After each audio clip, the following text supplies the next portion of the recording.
Pure Baws the Carpool is sponsored by Peter Donnelly, 1-to-1 Coaching, the very best in the business. To find Peter, follow the Instagram link that will be at the bottom of the video throughout the show. Hi folks, how you doing? Welcome along to Pure Baws the Carpool. We are here in Kirkintilloch, headed to meet Goldie. That's Kevin McGoldrick, the now former Kirkintilloch Rob Roy manager. Going to get a quick chat with Goldie, find out a little bit about him, his footballing past, and we'll also get a wee bit of an insight to what's going on at Kirkintilloch Rob Roy, the new facility, the new infrastructure, and what's basically in store for Rob Roy in the coming months. Let's go. Just pulling up at this new Kirkintilloch Community Sports Complex. There's a man himself there. I'll get him into my car. Mate, first of all, welcome along to Pure Baws the Carpool. Well, obviously it's no carpool in the day, we're going to sit in this car park because Kirkintilloch's a big place and I'll get lost. I know you as Kevin McGoldrick, the Rob Roy manager. For those that don't know you, tell us a little bit about yourself. First of all, as a player, because as a dog, I found a bit more and a bit more and a bit more. It was really cool, so you tell us a bit more. Well, first of all, I would say if you're calling me Kevin McGoldrick, this must be a serious podcast. But everybody calls me Goldie, and that's what I answer to. So, so I've always been called Goldie, Kirkintilloch boy. When I was younger, basically played 8-year-old for my uncle's team, the Hairmyres. And then only went to under 13. So at under 13 I left and I went to Lenzie Youth Club, and within probably a month of joining Lenzie, I started training with Dundee, Hearts, St Mirren. No. Listen, but you've been picked up on a Y form essentially. Yeah. So I ended up signing. It was an S form. Right, okay. I had choices, like with Hearts, as I say, St Mirren, and then but Dundee actually showed the biggest interest. It was guys. It was Jockey Scott and Archie Knox.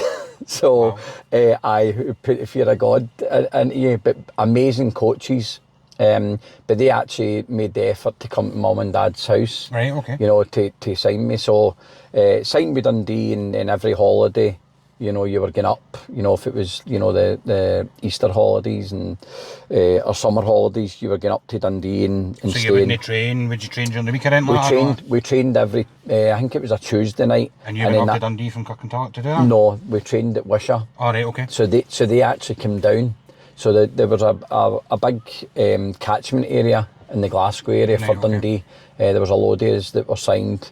So we would train with them on a Tuesday, and then I would train with Lenzie on a Thursday or whatever it was. Yeah. I was allowed to do that. And then, as I say, I kind of knew that I was going full time.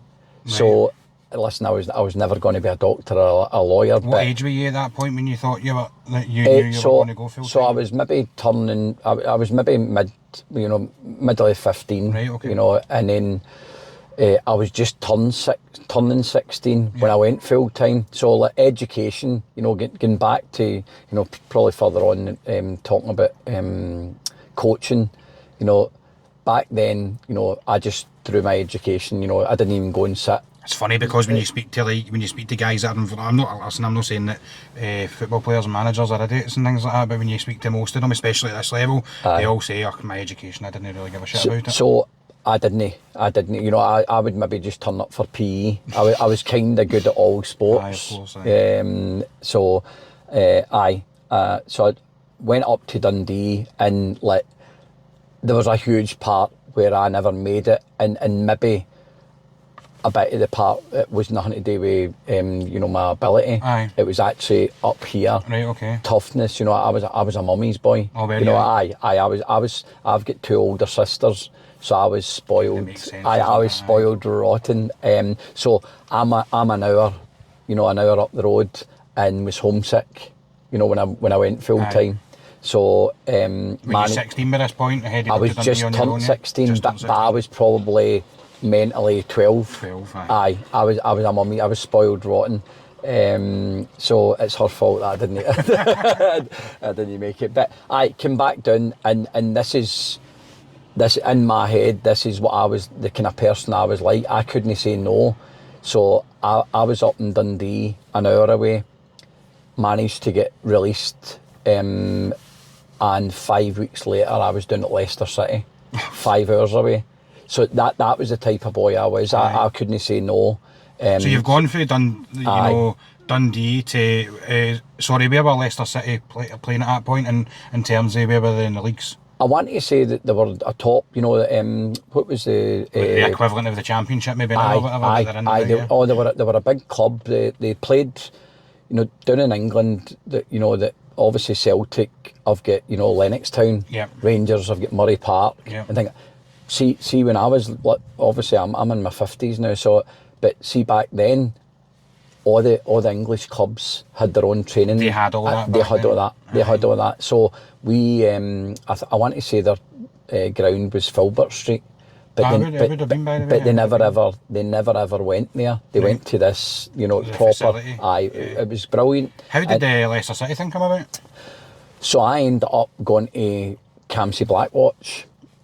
So I played with Campsie Blackwatch. And they're still very much going Campsie Blackwatch, aren't they? I don't think they've got an under 21. I think they've got a youth academy. They've got a good.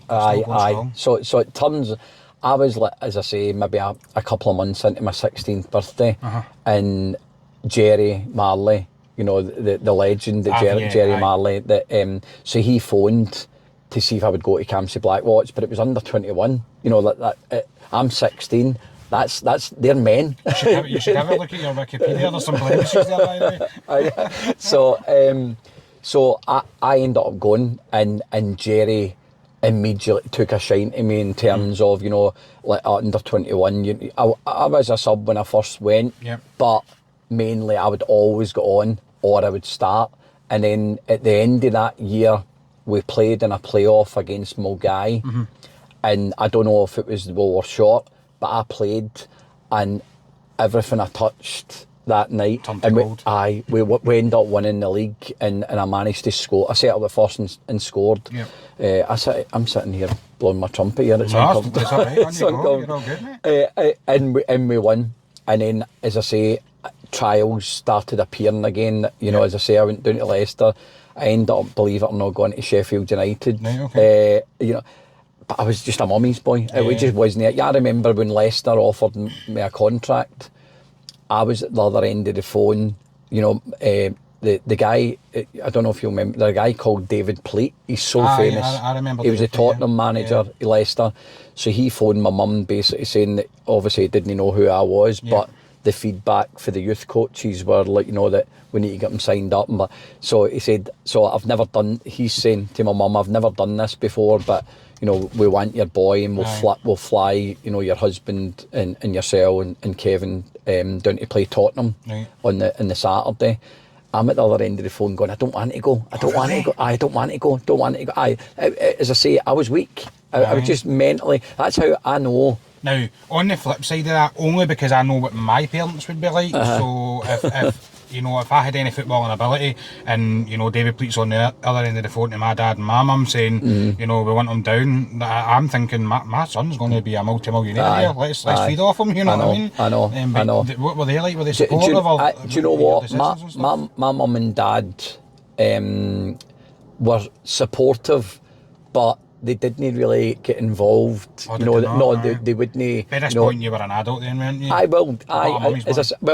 was probably an adult, but as I say, in here, I was immature. So, but I could, as I say, I could write a book of, you get boys that I just needed that opportunity. Aye.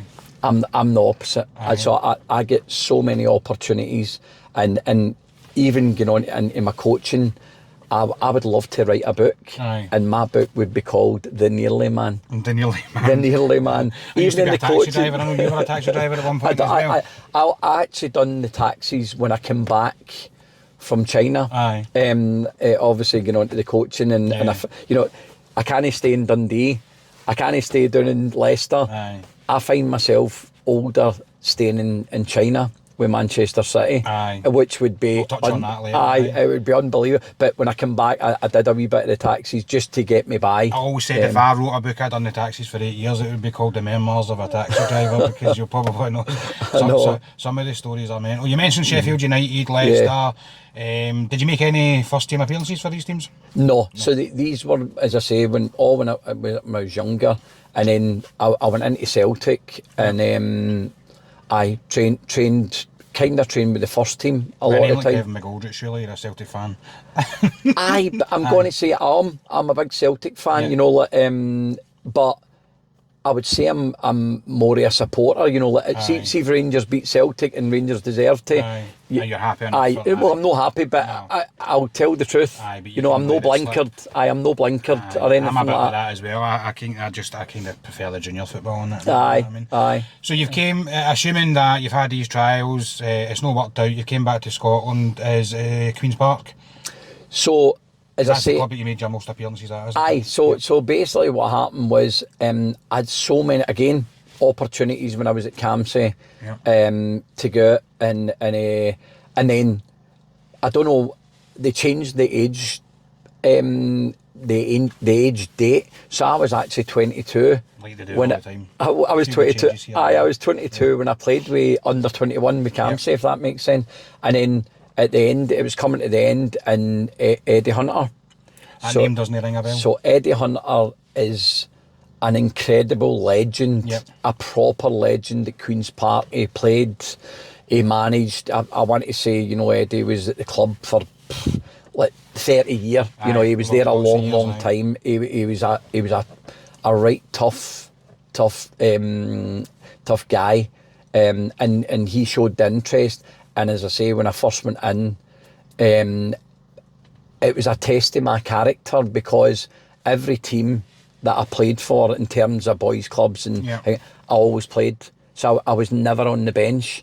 See, when I first went to Queen's Park, I was a sub for the reserves and couldn't. It was tough. I don't know if that goes back to the mentality thing again, whether you want to grow up. continue.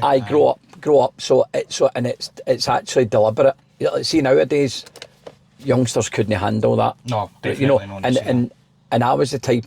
If this makes sense, I was a modern player back then. So see if you're back then, it was like the clenched fist.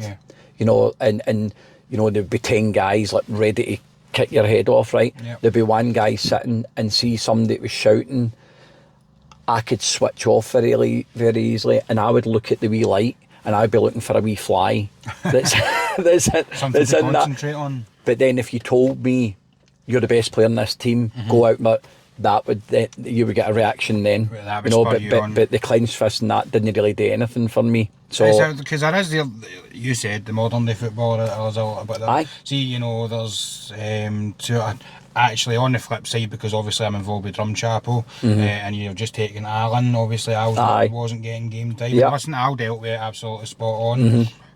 Al's an incredible football player, and he's just had a run of bad luck, and whatever else is going on in the background and things like that. You've got yourself a great footballer there, but that's a perfect example. There's guys that deal with it really well, so Al's dealt with it professionally, and then there's other players that if they've not played 2 or 3 games, they'll just go, well, listen, Gaffer, I'm going to fuck off, because I can go and get an extra £100 and play, you know what I mean, rather than sit on a bench. I think like, you just got that.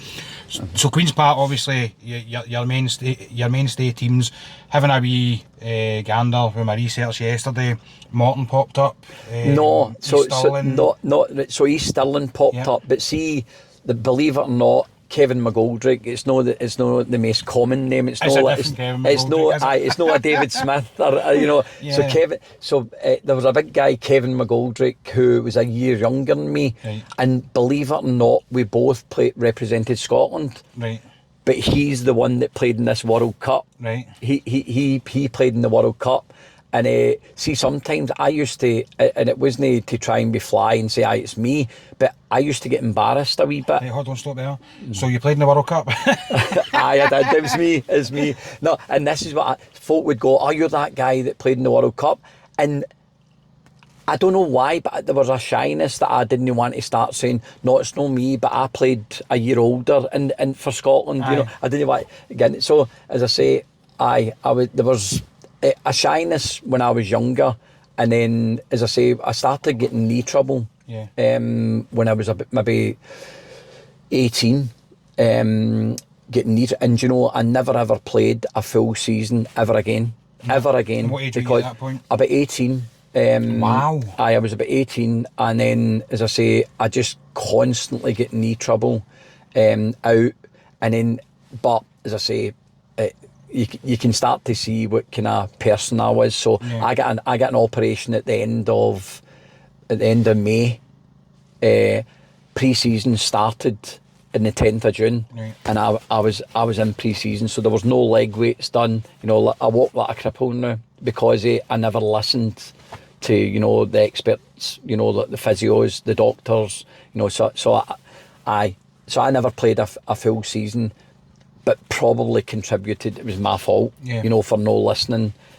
So there's loads of things that in my coaching manual that a lot of them might think, how do you know? Like, but a lot of it's my failures. It's not actually me, you know, telling a boy, listen, do this because I know best. It's not. It's actually that because this is where I went wrong. Kind of please learn from me sort of thing. It's kind of like parenting, isn't it? Like almost. Even go as far, you know, like to say that see youngsters that are desperate. I think then the education comes first. Oh, absolutely. So educate, because I think there's a stat of how many actually make it, and I think it's single figures. You know, it's so small. there is that. It's even less than single figures. So 0 points. It's ridiculous. So if I had to do it all again, I would stick in at school first, and then, as I say, you find your level. I think that you find your level. As I say, my level could have been greater through me. You know, it wasn't MD's fault or anything like that. It was my fault. So, as I say, but it is what it is. You know, I've not got regrets because I look at it in another way where, you know, I've got a brilliant boy on. I wouldn't have met my wife. You know, because if my career went down another path, I probably wouldn't have stayed in Kirkintilloch, you know, all my life. Oh, of course. You know, I would maybe have been down south. So your life's panned out the way it's meant to be panned out. You know, I listened to Ian last week. And you know, he's saying about Celtic, and I totally got that because it was him that mucked it up. You know, he's good. And he was career, quite open and honest. And I'm exactly the same. But you know, you'll get probably me and Ian are different to the majority, where they were good players, but they never got that opportunity. See, when I was interviewing Ian, I actually could visualise Ian as a teenager, because even though you guys are about the same age, aren't you? And even though I'm a bit younger, maybe of a slight different generation. I'm 38, coming on 39, right? But I genuinely seen a bit of me in Ian, because that's kind of how I was. Although, like, so I've got a sole like professional appearance, right, to my name, and that's about as much as I can ever say. Hanging on to that. I'm hanging on to it. Somebody, I think I was at uni, and we were doing an introduction thing, and somebody said, "What's your proudest moment?" And I genuinely didn't even mention my kids. I mentioned this one sole Scottish Cup appearance. You know what I mean? And I'm like, shit. You know what I mean? So yeah, so I seen a lot of like myself, or Ian and myself, because when I was 16, 17, I just wanted to go and party, do this, do that, and it seems that you've maybe flipped a different side. You've probably been a bit immature, but like you said, you were a mummy's boy, and maybe didn't kind of maybe go down the same road as what he did. You touched on that you're not the Kevin McGoldrick that had that 1989. I wasn't. Which I'm really glad you touched on, because we would have had a literally stupid, because I did do a bit of delving into that, mostly because I watched this story on A View for the Terrace last year, and I thought it was really cool. Having watched the videos of the pictures of the Saudi Arabian players, and I'm like, I know, with moustaches and that, I know. There's no way they're 15 and 16 year olds. So you did mention that you were involved with... so I was a year older, and I actually... I played against Ireland, Northern Ireland. Would this over have been there. At under 16 level? This was under 16, and what happened was we flew over in a tiny wee Aer Lingus you know, tiny wee plane. and we were going to crash. The plane was crashing because of the winds. So the pilot had to close down all the engines, and we were all sitting cuddling into each other crying. We were gone. Oh wow. And he managed to land the plane not in the runway but just on the grass. Wow. You know, so when the game get called off, I bet it did. it get called off. So when we came back, we played St Mirren. So Scotland, we played St Mirren, and St Mirren didn't have enough players. So they asked me to play for St Mirren. So you're thinking to yourself, I was never going to play then, you know. Aye. But in the friendly against, so St Mirren played Scotland, and in the friendly I played well for St Mirren against Scotland. And then we went back to Ireland and I started. So I don't know if I would have started The first time we went. So I don't know if it was because I played okay against Scotland. Was there anything else after that Ireland game? So I played then, and then, as I say, because I obviously left Dundee, you know, and things like that, and then so when I went to Campsie, there was a lot of Scotland juveniles. There was Scotland amateur. Yeah. So I ended up representing Scotland juveniles. You wouldn't have been because you were signed. I wasn't professional. I wasn't professional in it. So I played with and again, this is the immaturity. So and probably your viewers will go, he's an idiot.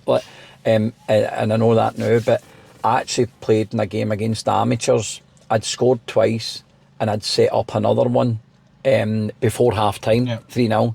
Do you know that at half time I went in and kidded on that I felt sick, that I was no well, just so that I didn't ruin the second half. So you look at mental health these days, right? So like, I grew up, there's a play, it was called the Woody Lee, and it was mental health. It was a mental health hospital. Yeah.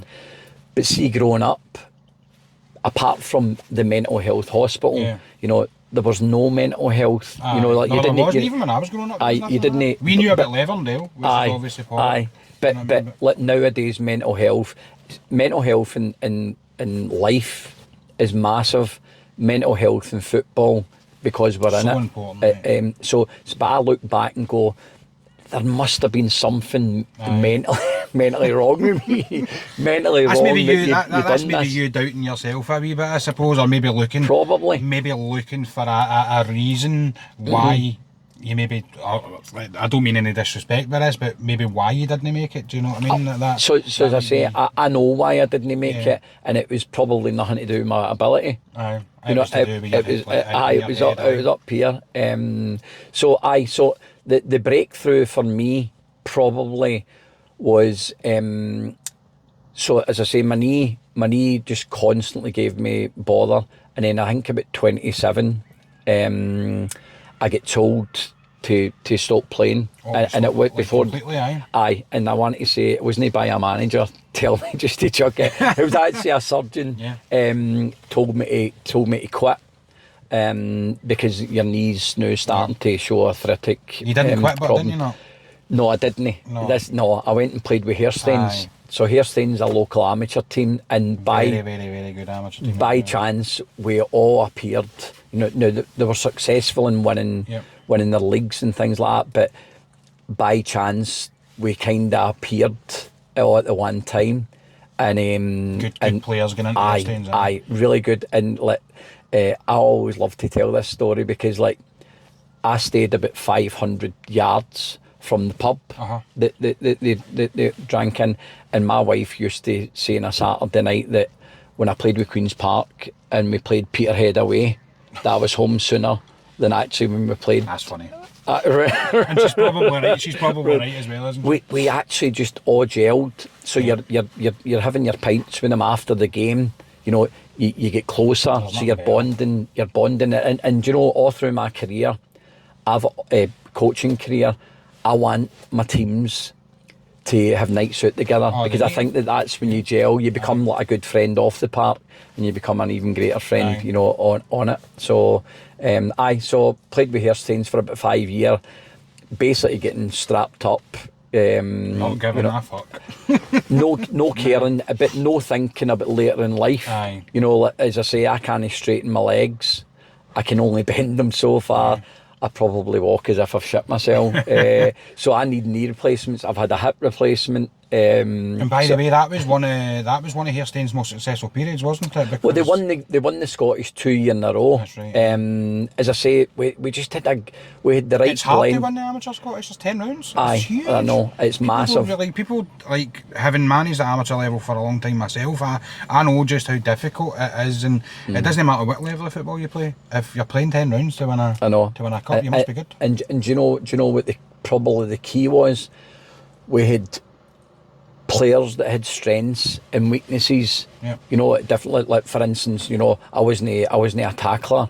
I would probably win you the game. Yeah. You know, whereas you had other guys that you know that you were a left winger, is that right? Well, I wasn't. That used to kill me because I was semi quick. Yeah. Right. Not as quick as a winger would be. Well, no, I was quick, right? But I used to think that, see, if you put me out wide left, there would be an inconsistency of a winger. Whereas, see, right-footed players, it doesn't mean to say that they can play anywhere on the right. But I used to get put. But see, if you played me inside, I felt that I offered the team a lot more. You know, so with Hairstains, I would play when I first went. I played wide. And then my wheel lip would come down. Your lip, or as you got older, you maybe just went. It was just I just moved in, and you know, hopefully Bobby Pullen, the manager, he's a big Rob Roy fan now, but Bobby was absolutely a brilliant manager. He moved me in, and as I say, we had strengths and weaknesses that just basically we all gelled, you know. And as I say, if you give me the ball, that my strength was probably creating and maybe scoring. You had other guys that would be basically do the you know, the donkey work, you know, for you, but good at it. So as I say, we had a really good team. They would probably have, if you took them into the junior level, we would have done them okay. But I think I'd probably be correct. Somebody will correct me anyway. But I think there was, especially when obviously Hairstains kicked on for your time and were successful through, you know, the 2000s and latterly obviously with Michael Oliver, who's now at Ashfield. A very successful team, and I genuinely think if Mick didn't go to Ashfield, that would probably be on the back of his mind, maybe taking Hairstains. Maybe you if look we get at that like opportunity, St Pat's and things like that, try to do it, and obviously were rejected. And again, I've said this quite openly. I think, no disrespect to Knightswood, but I just think, you know, looking at how long St Pat's have been kicking about, how well their setup is, their actual presentation on the day was very, very good as well. It's, you're just kind of wondering. I think obviously Knightswood having that sort of youth system is maybe one of them. So Hairstains is where you finished up playing.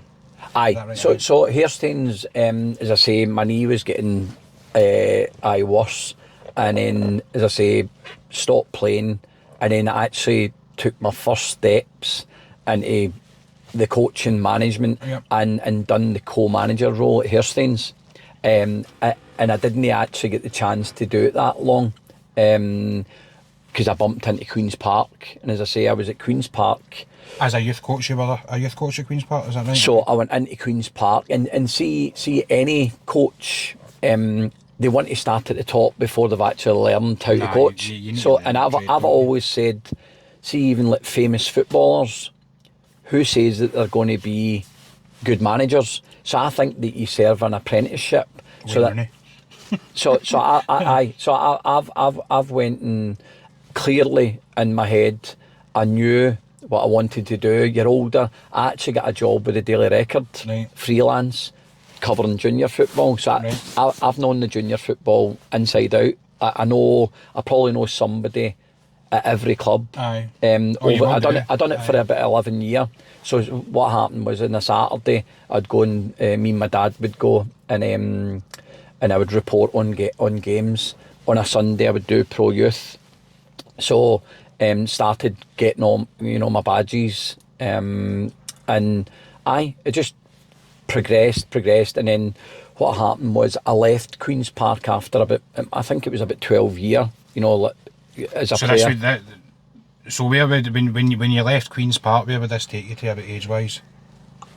I want to say maybe about 35. Right, okay. Aye, about 35. I think I was, and I'm maybe slightly older, but and then and again, this is just, you know, it's not a slant in Queen's Park, because I'll go on to Queen's Park because Queen's Park's an incredible club of teaching you life skills. But I felt that Queen's Park, see if you're a player and you show ambition, you should be guided, you know. But see if you're a coach and you show ambition, you should still be guided. Aye. You know, you should still be, you know, given opportunities. Like in every form of life, mate. Aye. So, and I just showed a bit of ambition that I lacked as a player, clearly. And I left and I went to Campbell Money. Campbell Money asked me to go to Stenhousemuir. So I took the 17s at Stenhousemuir. Yep. I want to say maybe a season or two, and then I moved up to the 19s. Yep. So see, I started at 14s to learn my voice, to learn, you know, formations, to learn, you know, the game. And every time I moved up a ladder, I felt as if I was ready. Yeah. So, you know, getting back to, you know, my... you really are learning from when you were a kid, essentially, because you're righting wrongs, essentially. So you can make mistakes. Yep. You know, you can make mistakes. So as I say, I moved up, getting back to, you know, players that think they're a manager before they've even tried. I think that you serve an apprenticeship. It's just my opinion. No, I think you're probably right. So I done 14s, 15s, 17s, 19s, reserve, and then moved my way into first team. And I felt as if I was always ready, you know, to move up. No jump my head in myself. You eventually took on the assistant manager role at Stenhousemuir, is that right? So I went in. So what happened was, I actually went in temporary charge, and it was a terrible winter, and never played any games. We never played any games. So That's would it be at the old Oakview, I'm assuming. No, it wasn't. No, it was at Oakview that have got them out. So then they asked me to apply. So I'm thinking, well, why are they asking me? They knew everything about me, because the 19s at the time we were top. I think there was 23 teams, 10 of them were full time. Right, okay. And we were top. So they knew everything about me. So they asked me to apply. So I'm thinking, I might be a shout at this. Shot at it, yeah. Anyway, they appointed Davey Irons. Now, Davey, we didn't know each other at all. You know, never even crossed paths and coaching badges or anything like that. Never crossed. And then the next day we met, and within 5 minutes he'd asked me to become his assistant. You and Davey? Davey Irons. Took the team, yeah. We took the team, and, you know, I'm one of these type, I'm 51, and I've got an open mindset, so I always want to become better. You know, despite, you know, you'll never go anywhere or you'll never improve if you think, you know, that that's me, I've done it, or you've got a closed mindset. So Davey Irons taught me. He was amazing. He was brilliant. He obviously managed Gretna in the Premier League. So you're sapping.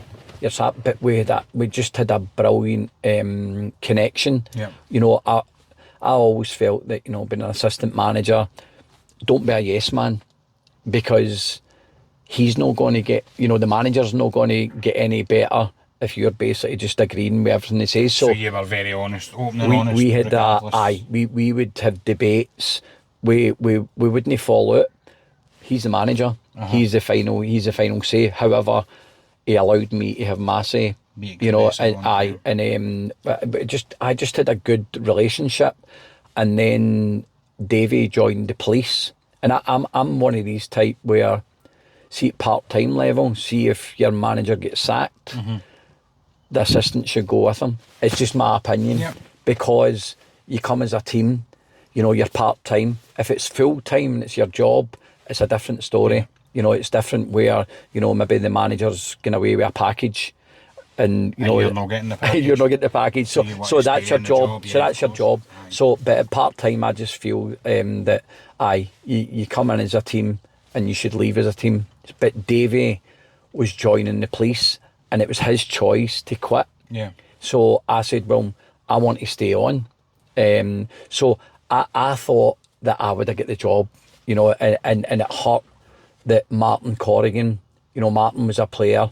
Martin's... This is Martin Corrigan, that was at Motherwell. Motherwell. Yeah, captain of Motherwell and things like that, wasn't he? 10 years. Yeah, I want to say that I'm really impressed that I know that, and do you know the reason how I know that? Because I'm a huge Football Manager fan. Is that right? And he was like one of the best defenders. Aye, so Martin Corrigan, I want to say he's just about to get inducted into the Hall of Fame at Motherwell. So I'm Kevin McGoldrick, I'm an Obdy. Yeah. I'm an Obdy, and Martin Corrigan is certainly somebody that's done well in his career. So Martin was a player, he got an injury and they gave him the job. He phones me up and I was shocked.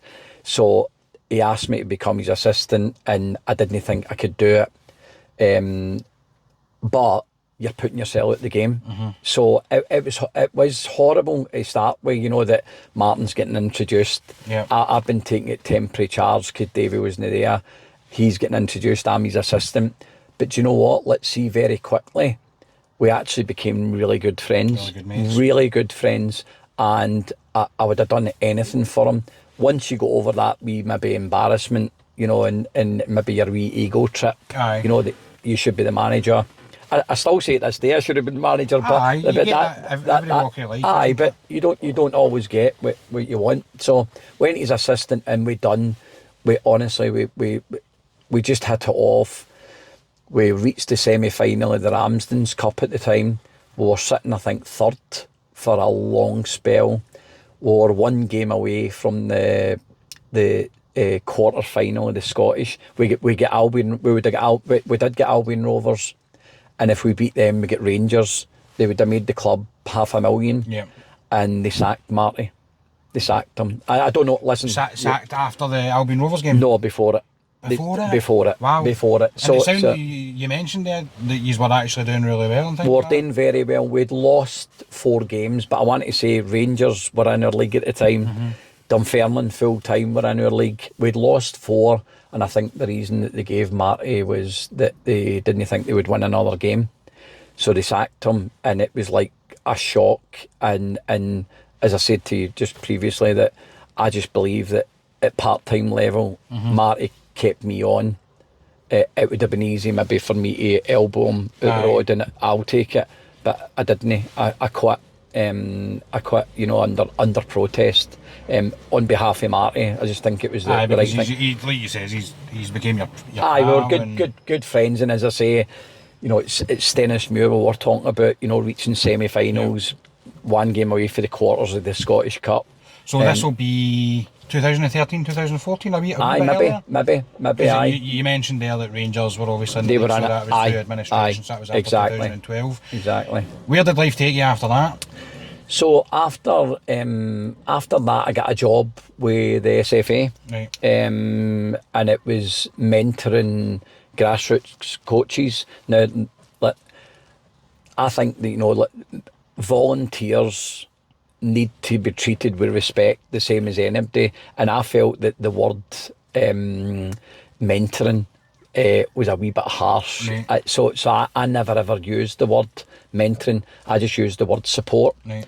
So you would get a guarantee that, you know, if I'm standing there and one of the guys was putting on a session and I asked him how drink it went, guarantee that it would be negative, and there probably would be nothing wrong, you know, just negative in his brain because I'm standing there watching him. Aye. And you know, I loved it. I loved, as I say, interacting, you know, and trying to make somebody better, but also make me better. You know, I wasn't there thinking, you know, I'm the kingpin and I'll tell you how it's done and this is the way you should do it. It was nothing. It was never anything like that. It was always, because football's like spontaneous. You know, I don't agree with reading out a book and it makes you a coach and it makes you better. I don't believe in that. I think that, you know, football's spontaneous and spur of the moment. Absolutely. I think you're spot on there. I'm not a big, I may get shot down for this, I'm not a big lover of the SFA courses and things like that, because I actually think they're there for you to learn and get better and things like that. Yeah. But I genuinely think if you're a good coach, you're a good coach. Aye. You just need that little bit extra that's going to guide you. Aye, I think with the SFA, what I've done all my badges. I've got A licence and that, but what I've loved about them is actually it's about how you set up your sessions. Aye. So for instance, at our level, let's be honest, you might have half a pitch. So it's about, rather than putting a set of markers out and then you finish that part, picking up the set of markers to then put out, what's your players doing? Oh, they're arsing about. They're arsing about. So it's about setting up a structure having that you a bit go, of fluidity through the session. you go from A like to B to C to D, and you're not actually really moving so many things. So is it the players? It's an hour and a half usually, 2 hours training session. I'd never, it sounds mad because I've been involved in sort of amateur football and then obviously latterly junior, but I'd never really came across an SFA like fully licensed proper UEFA coach until I met Martin Fellows at St Cadoc's. Aye, Martin, aye. So I was obviously, I was St Cadoc's media guy last year. Yep. And I suppose politics has made Drumchapel now, but I watched Martin's session and I thought it was outstanding. Aye. And that's one of the one things I will say about St Cadoc's is, as much as they get people tear into them because they think they've got loads of dough and this and that, actually they're doing an awful lot of work, hard work in the background, and it doesn't matter if they've taken 15, 16 players for East Kilbride and moved them in and added on, they're still doing so much hard work. And I suppose the point I'm trying to make here is watching the sessions you mentioned there, it's about how you kind of put a session on. I can see that in Martin and his other UEFA qualified coaches, obviously, because Mark McKenna exactly. and they're involved in the Scottish national team. I know, so you can see the mannerisms. Actually, one thing I will point out, and it's maybe interesting to say to you, I was there vlogging their game against Beath, and their dugout got a wee bit sort of heated. Right. And you actually seen Martin and one of the other coaches kind of put their arm out to say back off, just shush, be quiet. So is that an SFA thing? Are they kind of taught that? Do you know what? This has got nothing to do with the SFA, but I would say that I'm actually very similar in terms of, so I don't never get involved with opposition dugouts, never. I'm focused in my team. I want to say, I never get involved with referees, but it's sometimes difficult because there's pressure to win games. I want to win, pool. I want to beat you at pool and everything. I want everything. So, but as I say, I want to conduct myself in the best way possible, and obviously getting on to my new role at Rob Roy, that's going to be a big part of Rob Roy, and I want Rob Roy to get a good name about himself. I don't want certain guys coming in and they don't fit into exactly the way I want. What you're trying to do. Martin Fellows, I'm not tapping him up, I promise you, but Martin Fellows fits my bill because he conducts himself properly. He's a brilliant coach, he's a good guy, he just fits into the model, and still so young. He's 25, 26, 25, exactly. That's unreal. And brilliant, and it kind of doesn't matter about age. See if you're good enough, which Martin has obviously proven he's good enough. It doesn't matter age, even if somebody's 60, but football evolves, so you need to basically keep up with the St trends. Cadoc's were always going to, when John Doyle was relieved of his duties, I think St Cadoc's were always going to go with a young coach. I think that's what Brenny and the committee were looking at. It was about a young coach, a good coach, a hungry coach, somebody that wanted to be successful, not just with St Cadoc's, but wanted, because quite clearly Martin, like I says, 25, 26, and he's been open. He's told people he wants to go higher, and why not? Do you know what I mean? Aye. I always think of it, if some, again, remember I was saying earlier about ambition. So if a coach shows ambition, if Martin wants to go to senior level, and he's only going to go to senior level if he does well at St Cadoc's. So St Cadoc's are winning out it as well, because he's going to be successful there to earn the move to go up the ladders. And that's what I believe in terms of, like you do it. There were a stage where I felt I was climbing ladders. That's you go to China and you work in China for a year with Manchester City, and you think, no, it's happening. You're climbing. I tell you, you're climbing the ladder, and then all of a sudden, I don't know what happened. No, in terms to me, but I just felt that the game changed, where there were a lot of university graduates getting the same job that I would apply for. Aye. Say I was coaching 15 year, and there was a guy just out of university or with a sports degree. He's getting the job. He's getting the job before me, and I think that experience, you can't buy experience. And as I say, university is reading out a book. Aye. So there is a lot of that in life where a bit of paper will trump experience, which is the wrong thing. The China gig. Yeah. So you went for the City Group, is that right? Yeah, right, I did. okay. I was actually so with the SFA put out, any jobs that come up in the UK, you can you'll get an email. So I knew about it, and there was a guy who was setting up it was like a recruitment business, but he was doing CVs, and I got to know him. And he asked me if I would like, my CV. So I want to say John Robertson, ex-Hearts striker. Oh, yeah. He was the first guy to get it. And then they asked me, would I like, because he's Hearts, legend. I'm an auto. He was in it in Inverness Cali as well, wasn't he, John Robertson? Aye. So it's the same. So he was for, he's got him at the CV, and then he wants to do maybe a nib deal like me, right? So so I get mine done, and so this guy phoned and he said, "How would you like, an interview with Manchester City?" My wife, it was in loudspeaker, and I said, "Oh, is that over in China?" And he said, "Aye, how do you know that?"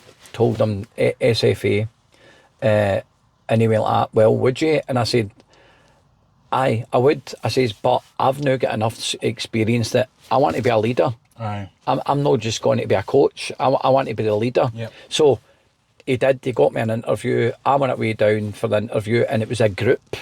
It was a group interview. Oh, was it? So everybody's like, Was it a free for all. You are essentially competing for this job? Competing, but you're in a group, so he who shouts loudest. Trying to make everybody look like a dick. So I just backed off. Yeah. It just wasn't my scene in terms of young boys shouting.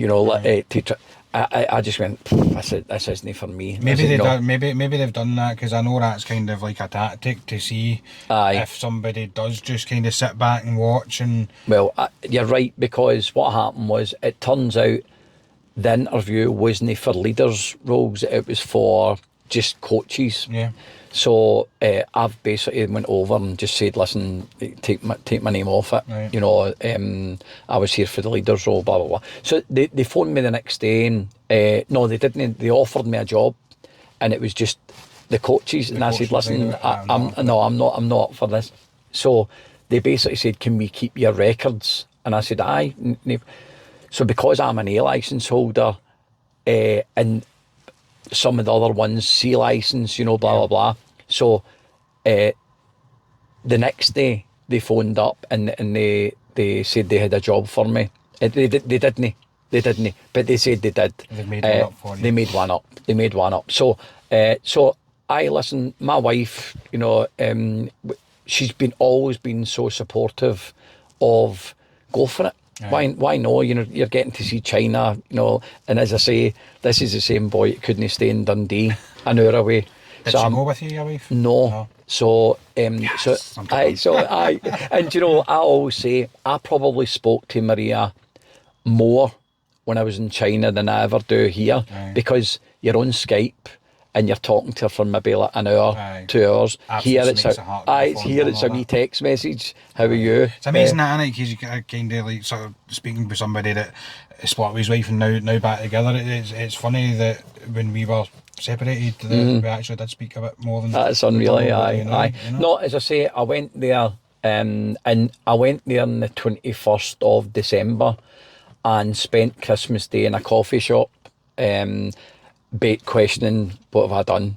You know, because I didn't know anybody, didn't know the language. That's an emotional thing, but isn't it? Because it's a family time of year. I can understand exactly. that. It was the exact same. I done the exact same on New Year's Day. Sat in the same coffee shop, sat in the same seat, nobody talking to me. You know, so it was difficult, but very, very quickly. You know, when I first went, I probably tried to show off. You know, your sessions. You know, so one night they trained every day. And one night when we were training, I put on a crossing and finishing drill. The next night I put on a shooting drill. The next night, and they were you're never going to develop if I'm just giving you one shooting drill. So what I done was I quickly changed. I actually changed and I went, do you know what? I'm going to be like Goldie for Kirky, right? I'm just Goldie for Kirky, right? So I just became myself. I wasn't there to try and impress anybody. I was just there to be myself. So what I done was every week I would then do, say, crossing and finishing, but I would do it every day. But see, with crossing and finishing, you need defenders, you need strikers. You know, you need you're using all the players, but your theme is crossing and finishing. And then we would play on a Sunday, and I had one eye on, are they buying into this crossing and finishing? Are they using it to the game? Because there's no point in doing training. You know, I can't stand that you work on something in the build up and then at the end of the night you have a wee game. Seems to be just a natural thing, innit? But change the record a bit, I suppose. But what I mean is, you're working on something all night, and then you get into the game and see what you've worked on. It goes out the window. It goes out the window. So I can't handle that. So in China, as I say, my eye was on, are they buying into into the wee game at the end, essentially. Well, into the game as in the match game. Right. You know, and then I would have one eye of what am I working on next week, and it could be shooting. With shooting, you need defenders. You know, the goal. You need everybody. So I absolutely loved China. I was treated like a god. It was really, really. Maria came twice. My boy came, and when I came back, there was another contract to go back. Right. So I was meant to go back after 8 weeks, and this is where the taxis came in. So that it was just like just to get by the taxis, and then so 5 weeks had passed, and the Chinese had called me up and said, listen, they want to take money off you, and it wasn't like a couple of pound. It was like, and I'm going, well, I can't come back. Phoned Man City, and they said, no, that's no happening. You should be getting more money actually. So waited about 10 weeks. I was meant to go back after 8 weeks. It was about 10 or 11 weeks. Took me down to the Etihad and said, the Chinese are desperate to get you back, and we're keen to have you, but it's so much money that you're losing. And I'm like, I've asked you that. And so that was the end of the China gig, albeit the Chinese said, come and we'll basically maybe negotiate a different deal. But as I say, I because I had the Man City at my back and the support, I didn't want to just go over there as a freelance. And you're back home maybe in the next flight. So but as I say, a brilliant experience that I would actually encourage. I know I didn't stay in Dundee, I couldn't live in Dundee, but I would encourage any youngster, your Martin Fellows, it's got a lot to offer. I would encourage go and try abroad. You can always come back here and see to get a career in Scotland. As I say, I felt with getting Man City, on my CV, I thought doors would open, and it didn't. So what I was saying, I was climbing the ladder when I came back for China. I didn't slip down the ladder. I fell off the ladder. I actually fell off the ladder. And then what happened was, I've got a big pal in Kilsyth, Jim Thompson. He played with Queen of the South.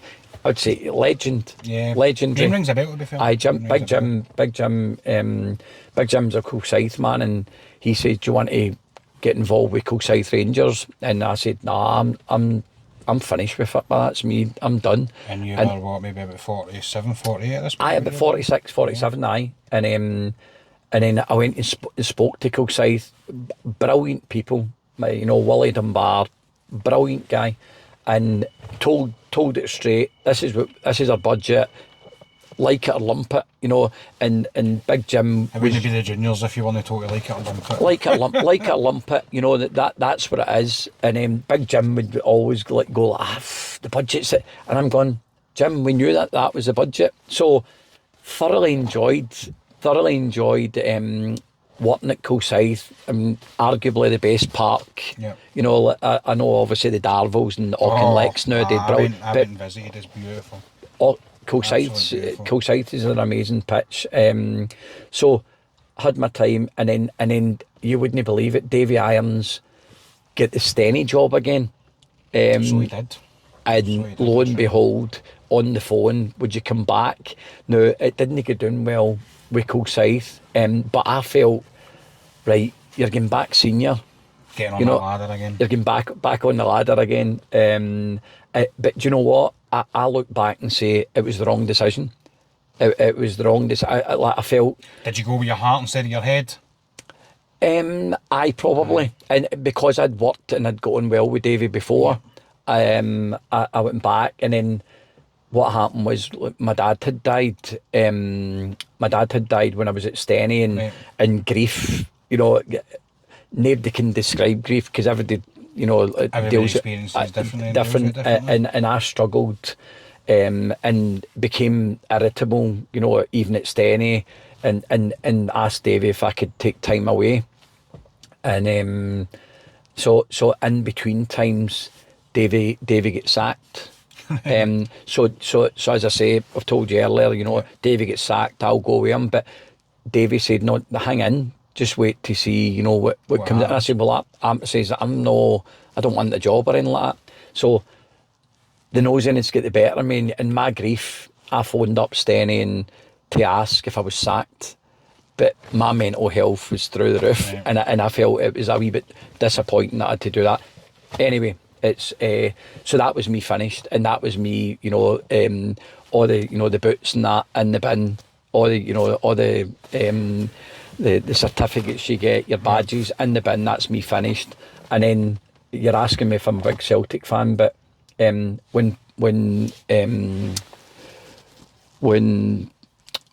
Postecoglou was the manager, I got a season ticket. Good times. I got a season ticket, and loved waking up on a Saturday morning, no pressure. You're going to watch Celtic. And just the way he played was brilliant. Bit of a juddery start, but we got there in the end. Well, it was actually like it was the season that the World Cup came on. So the World Cup, obviously all football stops because the World Cup's on. And I say this jokingly, but I start going about with Maria at the weekends, and Maria knew that I would have money in my pocket that gets spent. The next weekend she would know that gets spent, and then we were out this Sunday afternoon, and again that gets spent, and I said, listen, I'm getting back involved in football here. Spending more money on a Saturday. I'm getting back involved, and 20 minutes later, Robert Campbell at Rob Roy had said that he took the 20s.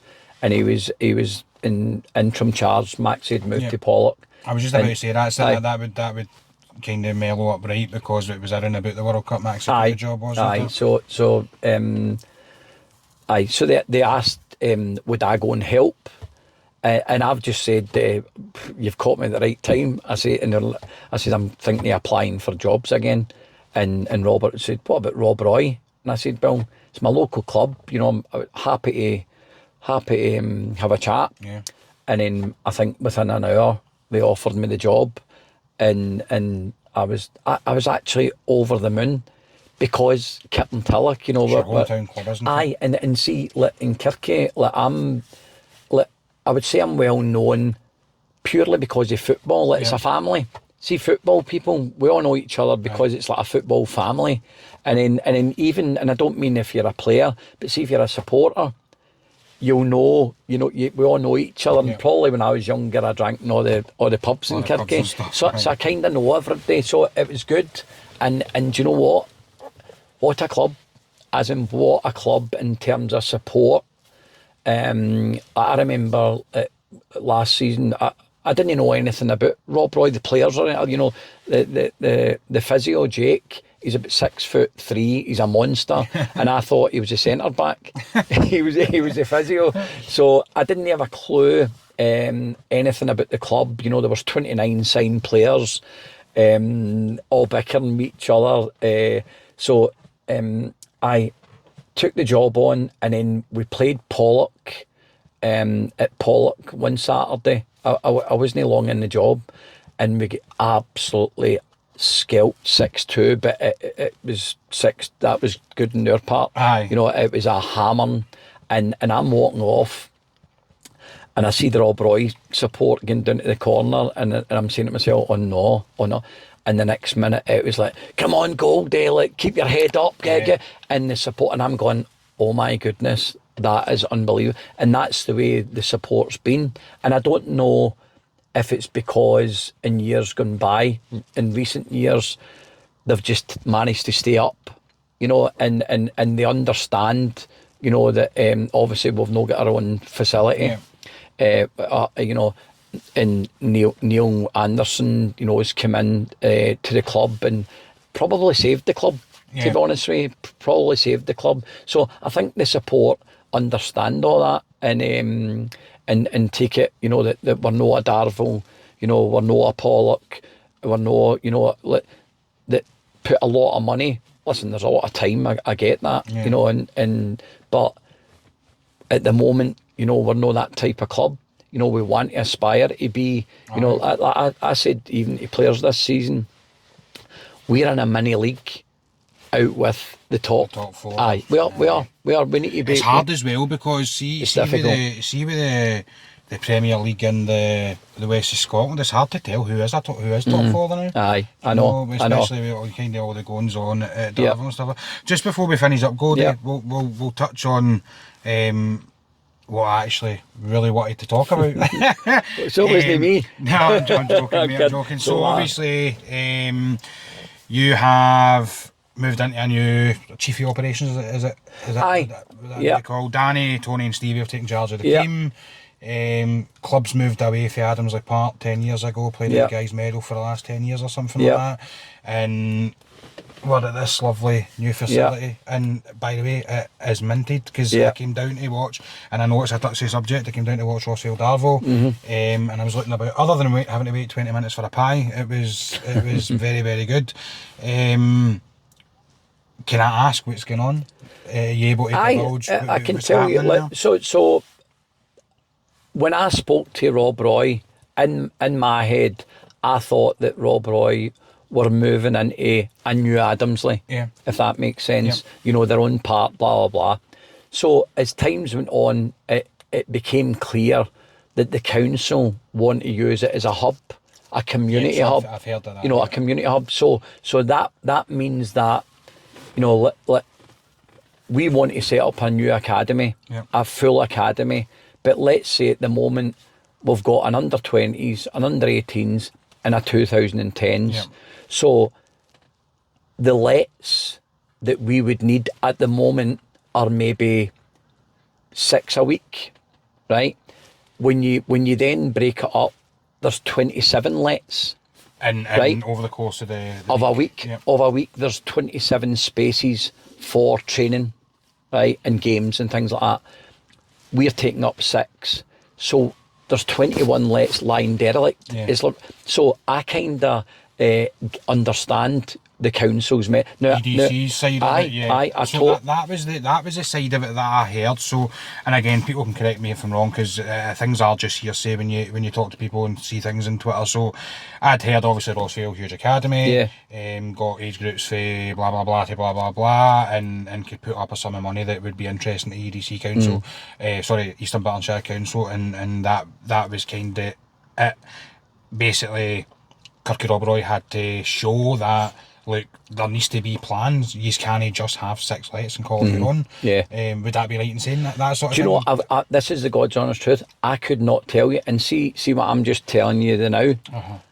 That's in my brain. Nobody's actually came to me and say, listen, we need to share this. Nobody's ever said that to me.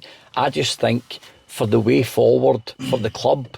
Now say again, if the club, have got the lease, right? Then what's the point of us having a lease and we're only using it 6 training sessions. We're playing on a Saturday, but it's lying derelict the next Saturday. What would be the point of that? So either EDC have to make money off it, or you guys have to make money off it. Somebody, as I say, I don't know. I want to say and make this up that hopefully it's Rob Roy that get the lease. They pay the council their monthly dues, what they're due, and then Rob Roy can maybe use it as a business. Because Adamsley Park was sold for nearly £2 million. Aye. So there's got to be, again, I'm not a financial person, but there's got to be scope there for Kirky Rob Roy to go, look, this is ours. It's 10 years in the making. It's in the heart of the town. So it's absolutely mad. It's been well documented, and obviously the previous manager Maxie was. I wonder if that's part of the reason why I know Paul's a huge job, but he was Kirky mad. Aye. I mean, I personally think that there's there'll be somebody telling you one thing, somebody telling. I don't actually know, but what I do want, and especially coming into my new role, is I want us to gel together. So at the end of the day, it's for the benefit of Kirkintilloch. Of course it is. So that building over there's a school. So 200 yards after that's the main street. So there's a pub. That's going to do well in business. Kirkintilloch as a whole will do well if we can get in there. I would imagine that the town will take a huge interest in Rob Roy. So you're quadrupling. 100%. George at Cumbernauld needs to be applauded, for letting Rob Roy use it. So that part's been getting used every week, non-stop. And George has obviously got his business to run up there, so he needs to be applauded. However, coming back to Kirkintilloch, I know for a fact my mates wouldn't go up to Cumbernauld to watch Rob Roy, but if they're basically going for a pint there, to come here, that they'll come. And I would imagine there's scope to even just have a wee bar. I want to say, and I might be talking out of turn, but I want to say that Rob Roy have still got the money. Because they put it into some sort of fund. It'll have to get into a trust or something. There's a trust. So there's a Rob Roy trust that's been set up, and the money's all there, and it's all to use for there. So I think that there's plans to have a social club. What might be worth mentioning is you mentioned about one of the reasons that you think that's in your mind that maybe the reason why you've not got it yet is because you don't have a huge academy, i.e. like Rossvale and other clubs do. But how can Kirkintilloch Rob Roy have an academy when there's nowhere for them to go? I know. Surely if Kirkintilloch Rob Roy are given a place to go, then the numbers are just going to get better and better and better as months and years go by. Aye. So obviously with my story, about me, when I was younger, so I'm so interested in a youth academy. I've always said that, and I've always said for me to come to Rob Roy, being the manager was never ever going to be a long term. It was never, and I'd said that. However, I've also said that I would obviously love to be part of Rob Roy, despite not being the manager. I'd love to be in the part. So Neil and I had a meeting, a coffee on Sunday, just blether, and he started saying, right, I think that we should start getting the ball rolling about, the academies, blah, blah, blah. And as I say, in my head, I want the club to be a club where, as I said to you, shouting, swearing as a youngster is just a no-go. At Queen's Park, it was a brilliant time, but in the first team, you weren't allowed to swear, you weren't allowed to, wear hats, and you go, what's that all about? But see, as I started my coaching journey, I used all that. You probably understand it as so, well. So right? at 13-year-old, I would not let, a youngster swear.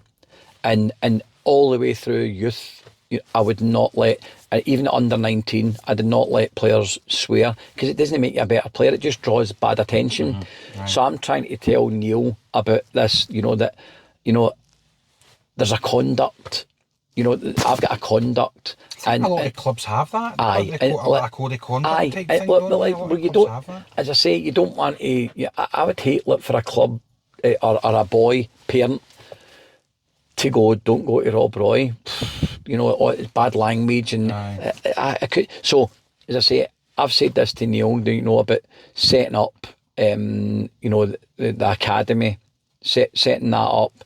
Fingers crossed. As I say, there's no announcement or anything like that. Fingers crossed, we're in there. But also, I would actually love to be part of, decision making. So Neil's like right away, well, it's that you're going to be that, because you're going to be, in charge of all football operations. Yep. So that goes from my replacement, yep, for the first team, my replacement all the way down. But as I say, I want to be like coaching days. Now in my head, you're taking under 11s, yep, and I'm taking under 17s. Yep. You can't obviously put the same session on, because right. But what I want to do is put a session on that. Then I would say to you, how would you change that, yep, to suit your age group, and how would you? And it's not to try and catch out. Aye. It's to make you you a coach, a better coach. Yep. You copying me isn't going to make you a better coach. No. But me putting into your head, how would you change my session into an under 11s? Or whatever, do you know what I mean? Aye. So I would like coaching days. I know enough people that would come, and like celebrity status, yeah, that would come, and we could have a day, that all the coaches that in my head, that's, yeah, what I would love, and there's kind of only one person that's going to benefit, and it's the player. Aye. And that could be the wee boy, but starting for 5-year-old. And I can't handle the society nowadays where, I'll tell a lot. I'm the assistant manager at Stenhousemuir, and a wee 11-year-old boy comes up, chewing gum, and all right, mate. And I'm like, I'm not your mate. I'm not your mate. I don't know you, yeah, but I want to change that, as in somebody holding the door for you. Coming into that new facility, a young boy holding the door, just being respectful. So that's that. But as I say, at the moment, I've had phone calls about the job, and Danny Ferry is an ex-teammate, at Queen's Park. Yep. Danny came into our Queen's Park at 17. I've known him since then, and been good friends with him. However, if I didn't think Danny wasn't up for the job, but he's a good friend, yeah, I wouldn't give him the job. No. I wouldn't do that. But as I say, Danny wants to take it on short term. That's where we've left it. Put his own spin in things, and put his own spin and see how he goes. And I'm happy, because it buys the club some time as well. Quinny, people say Queen's, they should call us Queen's Park, because I was 12 year at Queen's Park. Danny was 15 and Big Quinny's 20. Aye. So we've got Queen's Park. So, but we're all the same, as in conduct yourself properly. Yeah. So you've got a Queen's Park background, which isn't too bad.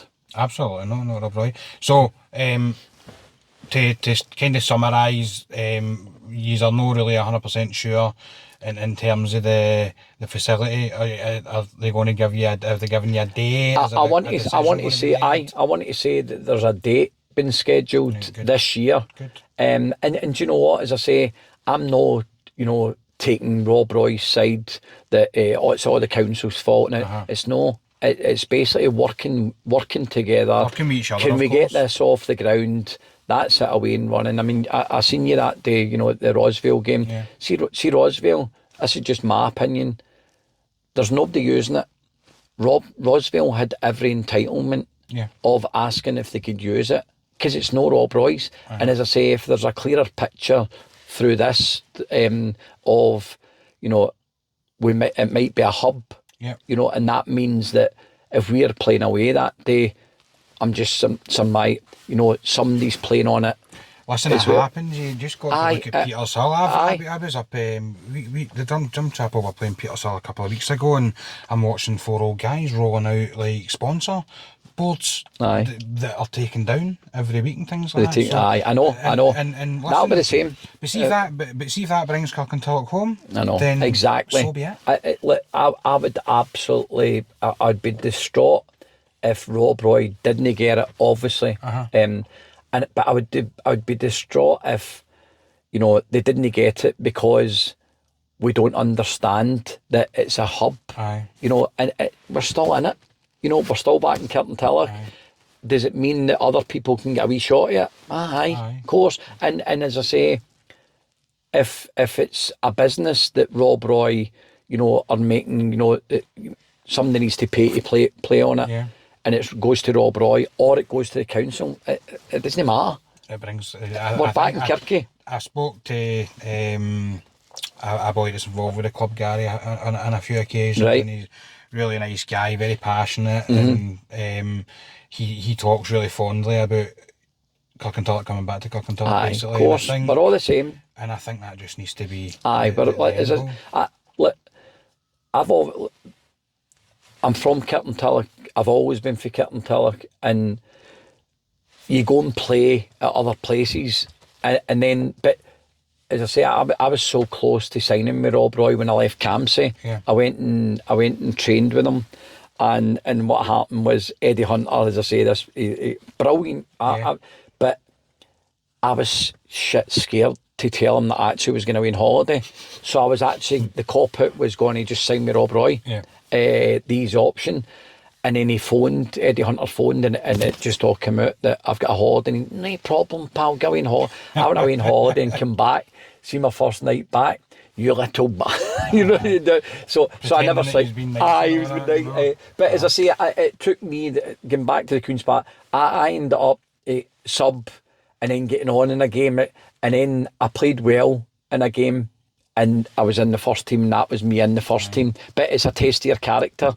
But players nowadays wouldn't get that part. They wouldn't actually, they wouldn't wait about to wait and see you'll get in. But the Kirkintilloch, I became a fan. I became a fan of Rob Roy, but it's all about Kirkintilloch. We've got this is basically the football team. Yep. This has always been the football community.